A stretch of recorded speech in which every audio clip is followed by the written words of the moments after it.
Back in 1990, in the spring, there was a tiny band of colleagues working out of a little farmhouse in Central California. And they'd been pulled together by entrepreneur Chris Roofer for a project called Morningstar. And the reason that I know about this is I was one of those colleagues. I was the financial controller of the project. And our mission was to construct and operate a new state-of-the-art tomato processing facility. And this farmhouse was a buzzing beehive of activity. We had stakeholders coming through every day, customers, suppliers, contractors, job applicants, bankers, lawyers, attorneys. And they were all vitally interested in the success of this new venture. And one day Chris came in and said, I'd like to call a colleague meeting and talk about how to organize this thing. I have some ideas I'd like to share about that. So we said, sure. And we met together as a group, about 24 colleagues with him that night in a dusty construction trailer on the job site. And he said, I'd really like to organize this without any human bosses. I'd like the boss of this enterprise to be the company mission statement.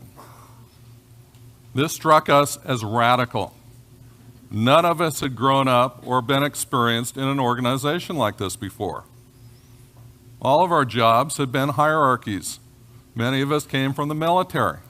We were curious to learn more. He said, I'd like to organize this enterprise about two key principles. Number one, human beings should not use force or coercion against other human beings.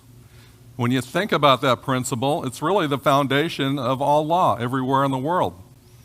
Every law against assault and battery and theft and burglary and rape and kidnapping and murder is predicated on the idea that people should not use force against other people. And he said the second principle is that people should honor the commitments they make to others.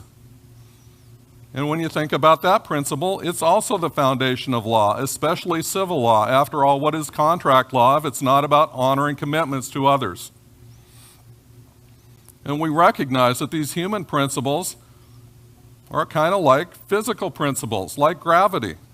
If I choose to respect the principle of gravity, I will not step off a tall building and suffer dire consequences.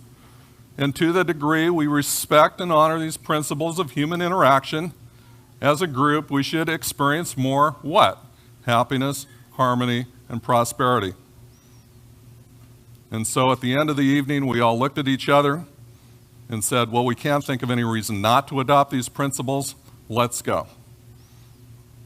And to the best of my knowledge, that moment marked the birth of organizational self-management, at least at the scale of a large manufacturing enterprise.